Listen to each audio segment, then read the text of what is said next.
Hey, what's up everyone? Welcome back to the channel and to another reaction video. Today we are reacting to Yuri on Ice episode 4. Now if this is your first time at the channel, hello, welcome. My name is Hannah and I am a competitive figure skater. I began skating at the age of 6 over 20 years ago and coached for 10 years of that, so I like to say I know a thing or two about skating. On the channel we've been reacting to Medalist, and Medalist is now over at the time of this video posting, and I've transitioned into Yuri on Ice along with maybe some other figure skating videos here and there. And I always just like to throw out a disclaimer that this is not a reaction video. Yuri on Ice actually is my very first anime. I watched it all the way back in 2016 when it was coming out. I haven't watched it since, so there are still some things that surprise me that I might react to. However, the main point of these videos is more of a breakdown on the realism within the show. And what that means is there's going to be lots of pausing, lots of yapping, and lots of just talking about figure skating as a whole, because figure skating has been such a huge part of my life for so long.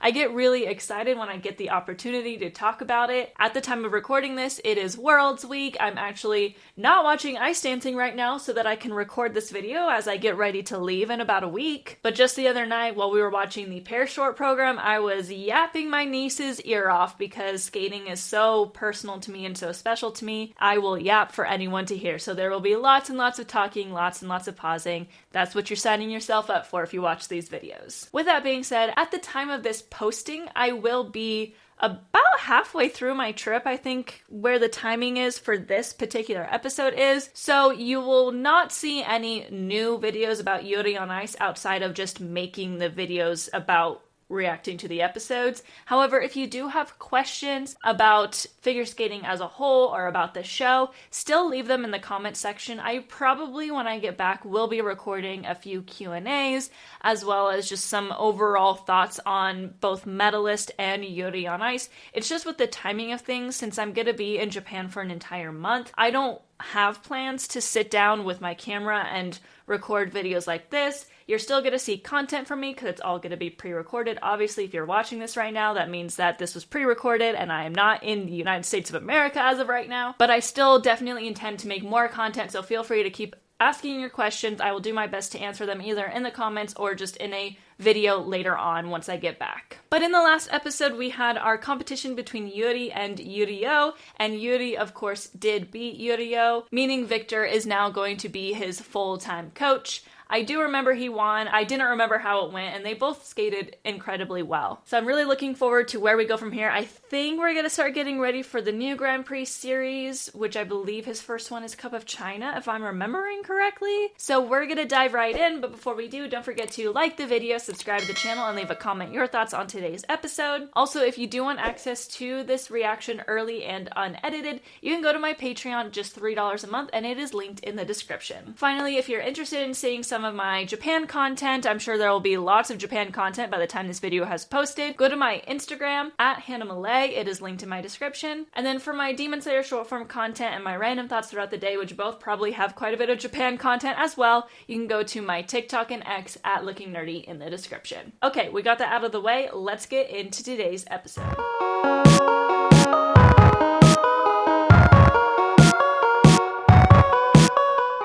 Really been bringing me back to such a weird time in my life because I wasn't an anime fan when I was watching this. It was 2016, which was like the height of my full-on skating obsession. I remember Worlds 2016 so vividly. We really be starting with the OP each time. It just dives right in. Like I said in the last episode, I think that's maybe it's fairly new, where animes will have some content and then there'll be like a little mini cliffhanger where they'll make everyone sit there and watch the OP before they know what happens next.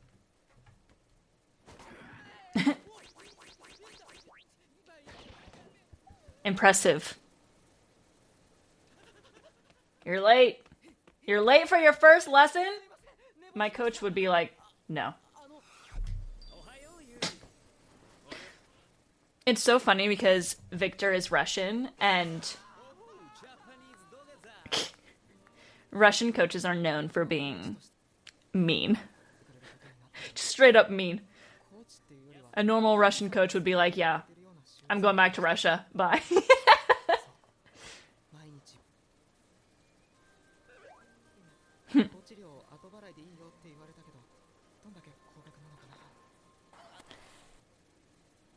So I just want to comment really quick just because he mentioned the coaching fee, and I like that they add that in. I feel like that is something that a lot of figure skating shows in general just don't really touch on, is the fact that figure skating is so expensive. And in the case of this show, it's obviously eating away at Yuri because he doesn't know how much he's going to have to pay, and he's very grateful that Victor is letting him pay later. For reference, it was $90 an hour, which is fairly average for when I was competing for like a high level coach. But I would say more than likely, if you were like top level and you were working with an Olympian or something like that, they're probably charging, I don't know, $150 an hour. Anyway, it's so expensive. So I like, even though they keep briefly mentioning it, that they keep bringing it up, because it's a very realistic thing for a skater to be worried about paying their coach when they probably can't afford it. And that coach is saying, pay me later, but that can get you in deep water too. I ended up pretty majorly in debt with my coaches because I was in the same boat. I couldn't afford to keep up with lessons every single week, but I needed lessons every single week because I was competing. So they'll put you on like a payment plan essentially, but I was struggling to keep up with just that alone, working a part-time job at the time. So I like that they bring that up. It's just like, it adds realism, because a lot of shows will just gloss over the fact that it's so expensive, and we don't know how much he's charging. We don't know how much it is, but we are aware that Yuri is aware of it, and I like that they just add that little tidbit that's like, hey, as a reminder, figure skating's hella expensive. The safe sport red flags are going in my head right now.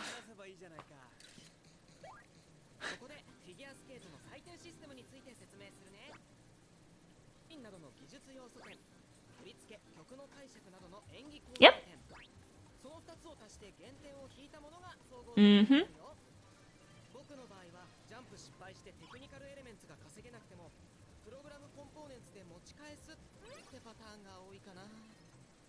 That was a very good, quick explanation of the scoring. There is 2 halves to your score, the technical element score and the program component score. And there's usually, most skaters are strong in one and maybe not as strong in the other. So I like that he brought up that I usually lose points in the technical element score, but I can make up for a lot of it in the program component score. The only problem is that the system is built in a way that highly favors the skaters that are good at the technical side, because program components have a maximum because the judges are scoring from a 1 to 10. So obviously they max out at 10. And then just like any other part of the scoring, that if a judge gives them 10s across the board for all component scores, that gets thrown into a calculator to give them actual points. And I believe in men's free skating, 100 is the maximum for a program component score. However, technical element score, there are still some ceilings, but it's not like program component scores. And usually the top skaters in men's skating have around a 110 to 130 technical element score, depending on how well they do.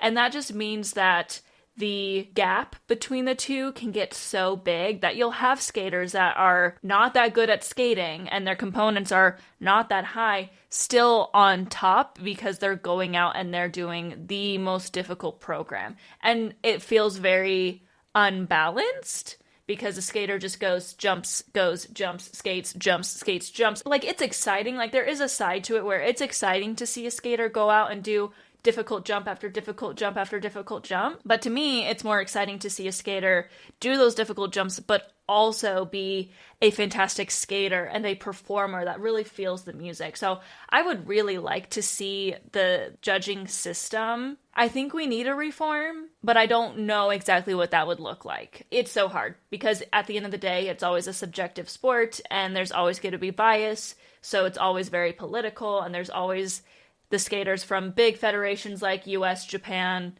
not right now Russia because Russia's banned, but if they come back, Russia, Korea, like these are more well-known federations. So the ones that come from those really small federations, like the small countries in Europe or lesser-known countries in Asia, there's politics to it, and it means that skaters could be from a small federation like Latvia, and they're just always not quite getting the scores that someone from the US is getting, just because it's a little bit political. I don't know how I went from there to there, but the judging system needs a lot of work. It's way too confusing for the average person to watch, so it makes people lose interest, and it's way too political, and it way too favors those who are good at jumping over everyone else.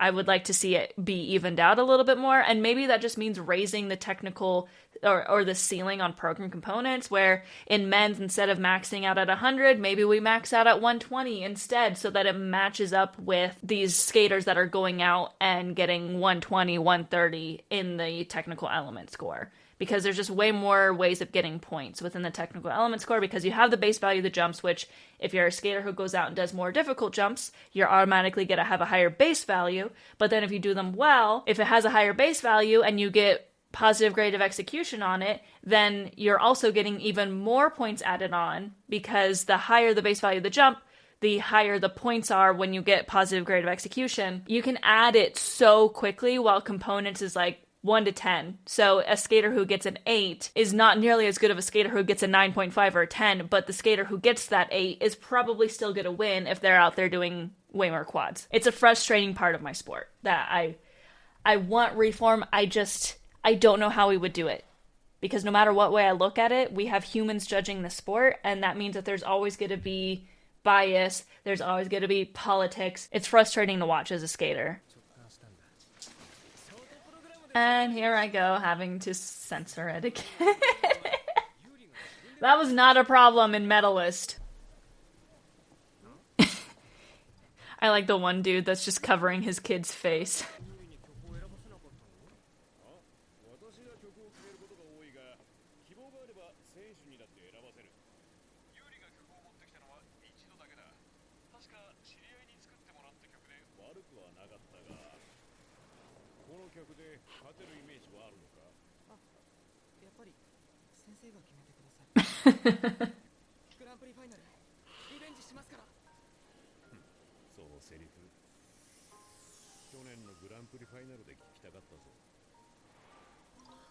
That comment about music is interesting, because that's very true in the figure skating world. When skaters are younger, coaches will just pick the music, because if you ask a 10-year-old to pick their music, they're going to come to you with something that's just not really skatable, or they might, you never know. But as you get older, coaches start to give the skater a little bit more of a choice in the music. And it usually is a teamwork type thing. The coach is a little bit more aware of what's going to do well, what's going to translate well into a program on the ice, because not all music will do that. Sometimes you can have a piece of music that you really love, but it's not going to make a good program for you that will win. So usually it's kind of a back and forth. A coach, even when they have an adult student, might not fully just be like, okay, pick whatever you want, I don't care. They might, especially if they're in a situation where they're just kind of competing for fun. You might as well let the student pick the music just if they're competing for fun. But when they're at this level, it's usually more of a mix. The coach is helping guide them, but the student has a say. Because if you don't love the music you're skating to, you're not going to skate the way that you could. For me, I always liked skating to music that I was super passionate about, because I could connect with the music, and then I would be able to perform better, and I was feeling the program better, and it helped me also stay more relaxed because I was passionate about the music. If I was just out there skating a program to music that my coach just picked for me, I was always a little bit more like more nervous and just kind of like, I have a hard time connecting with this music. So I like that they bring that up too. It's like these small little details that are definitely true. And then of course in Yuri's case, if his coach asked him any questions about the music, Yuri would just be like, never mind, just pick the music. And that's something that Yuri really needs to work on, because you have to have confidence when you skate. You're not going to get anywhere if you lack confidence, because you're just going to freak out and never be able to skate clean competition time.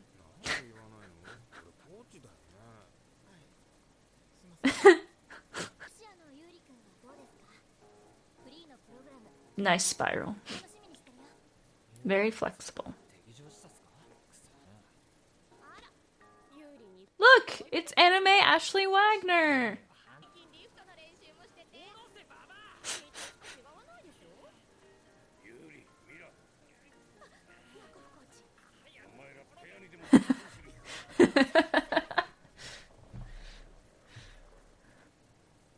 They even modeled the blades off of the different kinds of blades there are in the figure skating world. I do really like that they're showing how if you have no confidence, that can be issues for you.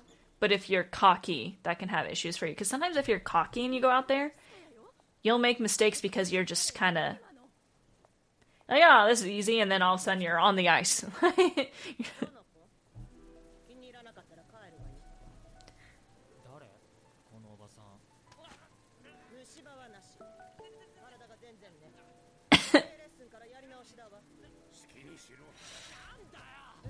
A Russian ballet teacher. What I've heard, this matches their style. You're doing like an oversplits and they're like not good enough. But I do think a lot of Russian coaches in general, like the general style is you're just never good enough, so you just have to be better. And I don't say that really from experience. Obviously, I did not grow up in Russia. Just based off of a lot of coaches that came from Russia that coach here now, or were coached by Russians that came from Russia. It's all the same. It's like there's no mix in their coaching. It's just mean. And that works for some skaters. Not everyone, though. Russia is very different, though. I'm choosing to keep things PC right now. Talking about the way they do things in Russia. Save that conversation for another day.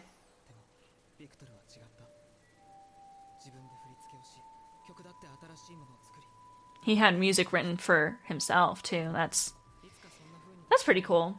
Meanwhile, I'm over here like, I just want to skate to Demon Slayer. When I get back into competing, I'll give my coach like 3 different pieces of music from Demon Slayer, and I'll be like, any of them works. Just let me skate to Demon Slayer.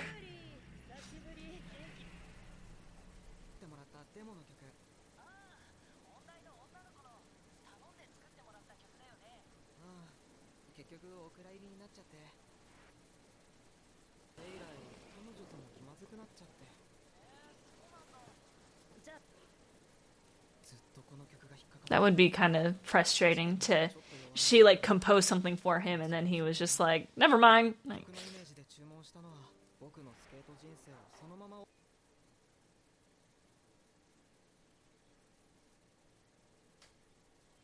getting to the Grand Prix final, though, I can't speak to exactly what goes through your head when you lose the Grand Prix final. You come in last place, because I've never been there, but getting there is such a feat and so difficult. Like, you're top 6 in the world. Just getting there should be a huge confidence boost, no matter how the placement goes.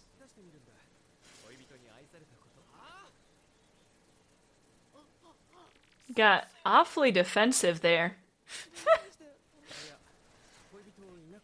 Oof.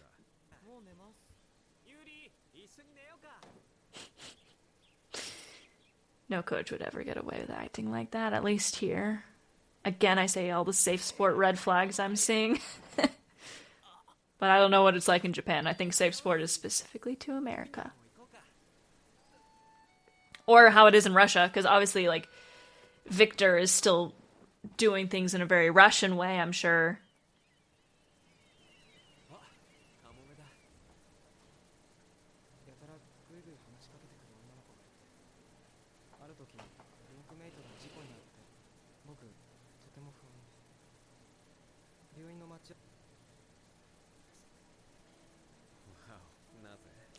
Wow.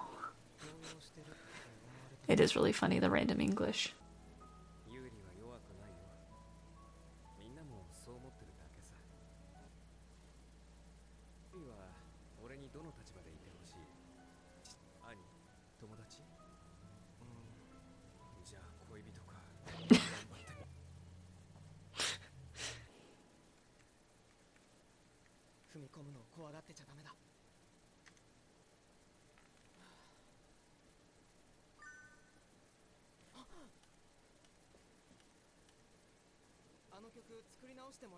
Nice.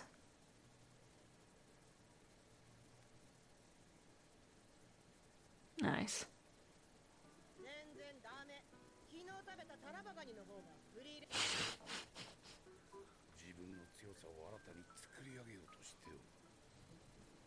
I would simply break down with that kind of coaching.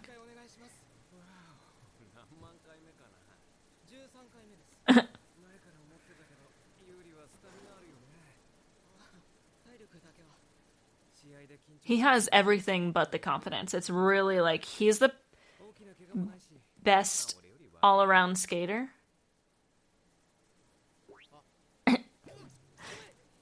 But if you can't control the confidence, you...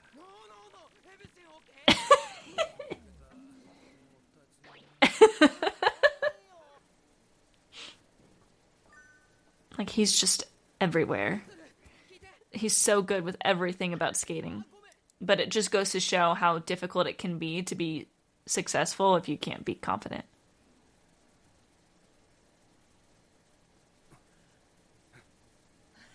I think he likes it.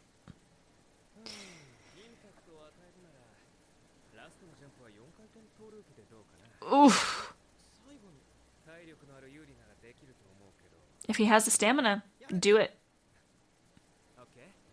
It's a huge risk, but if you can manage the confidence and you're already good at stamina, you can do it.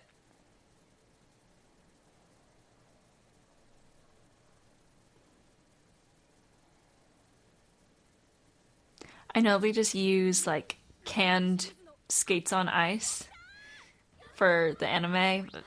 There's something about hearing blades across the ice, across smooth, clean ice.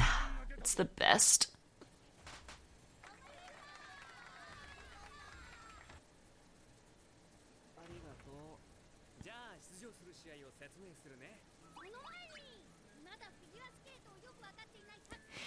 This show does a very good job at like having small explanations for the untrained eye.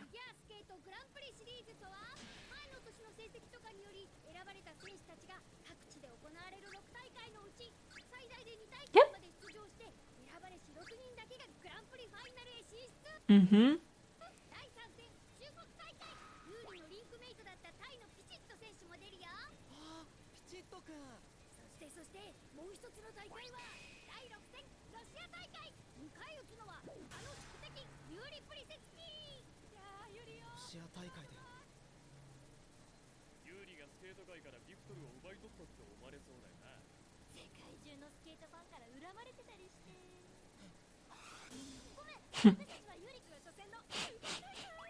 Her little twirl with the banner. Yeah, see, this is where... I don't know exactly how the structure works in Japan.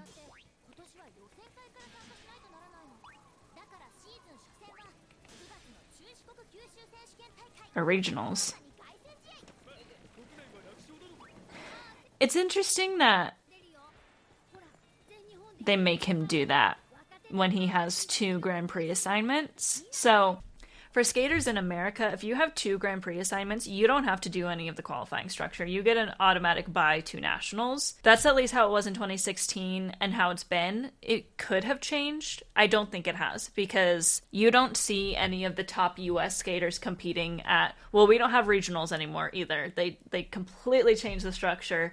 And it's very weird, but it is what it is. They just have sectionals and then nationals, but you don't see any of the top US skaters at sectionals, because if you're a top US skater, you have 2 Grand Prix assignments, and whether you competed well at nationals the year before or not, if you have those 2 Grand Prix assignments, you get a bye to nationals. Like, you don't have to do any of the qualifying structure. But I would assume in Japan they build it a little bit differently, because that's just how it is there in Japan, and that's the way they're going to do things. I feel bad for those skaters then, if you're one of the top Japanese skaters, that you still have to compete in regionals and that sort of thing, even though you have Grand Prix. It just makes your season so much busier, and it makes you get way more tired before the end. And of course, you want to be peaking at Worlds at the end of the season, and the season usually starts in October. Worlds is at the end of March. That's a 6-month season, so if you're adding to it and you have to compete in regionals in September, you have to do some kind of what we call Senior B event, which is an international event, but it's much smaller than the Grand Prix. That could start as early as August. That's a long season, and that's exhausting for these skaters. And then not to mention, too, that because Japanese Nationals is at the end of December, they really just go until Nationals. They don't get a break, and Nationals is such a big deal because Nationals decides the second half of your season. Gosh, I don't envy that. That sounds tiring just thinking about it. You got to be really careful with how you handle yourself if you have that much competing to do. Oh, also, side note, Rostelecom and Cup of China are very real Grand Prix. They do not make up events. Those are, you can Google it. However, Rostelecom has not happened since 2021 because they've been banned since 2022.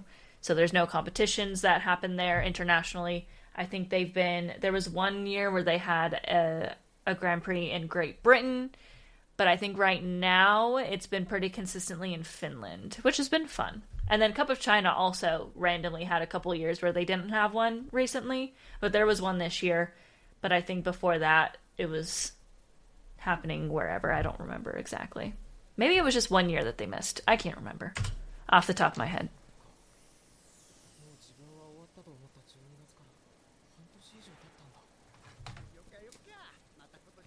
Which makes sense because the Grand Prix assignments go out in June. So we're following the correct timeline here. And here's the music that everyone was using. There were a lot of people that skated to this when the show first came out. I never did, because I wasn't into anime. I watched the show, but I wasn't like, oh my gosh, it's anime. I've come so far since 2016. Nice, quad toe, triple toe.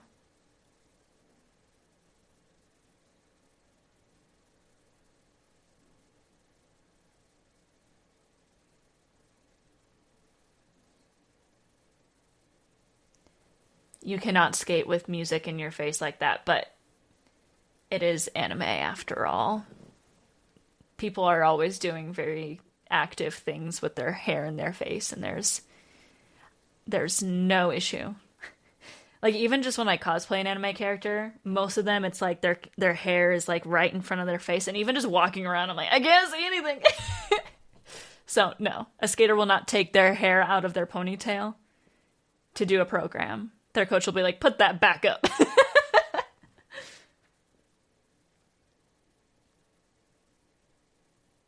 Quad sound?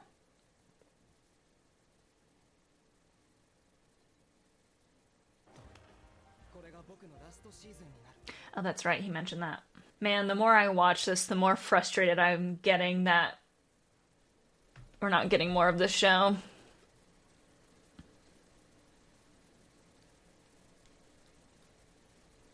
Yeah.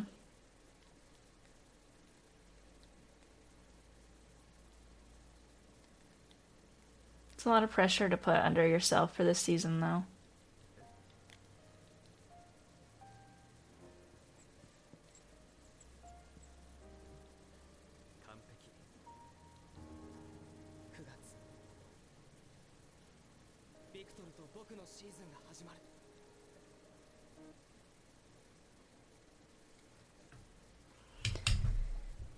Oh, man. Okay.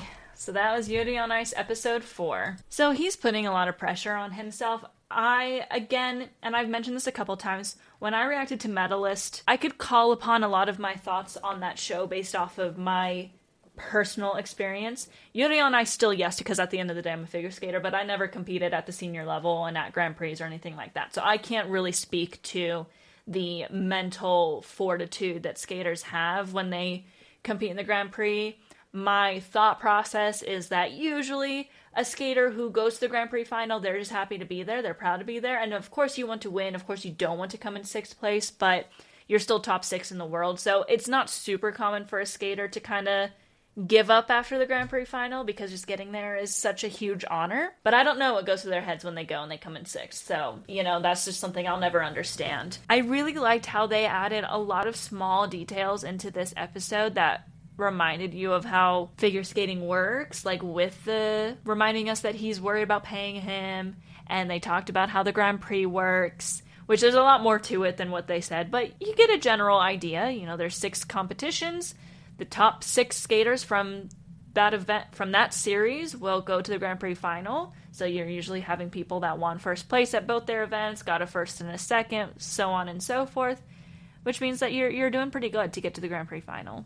Some people have gone on to win worlds without going to the Grand Prix final. So I'm looking forward to seeing the next episode, because as I'm watching this, I remember a little bit of it, but most of the details I'm not remembering. So I'm excited to see what happens next. But that is going to be it for today's episode. If you liked it, again, don't forget to like the video, subscribe to the channel, and leave a comment your thoughts on today's episode. Also start leaving me suggestions on what to do next. I can do more breakdowns from this show. I can do some Q&As. I can start talking about real life skating, whatever you want to see. Of course, I'm still a majority Demon Slayer content creator. Demon Slayer is my love, my all-time favorite anime. Call me what you want with that. I don't care. Leave some suggestions. I'm going to have plenty of time when I get back home to make a lot of new content that I'm really excited about. And of course, I'll still have quite a bit of this show to get through when I get back. But thank you so much for watching. Don't forget to follow me on my social medias at Hannah Malay on Instagram and at lookingnerdy on TikTok and X. But I will see you next week. Matane!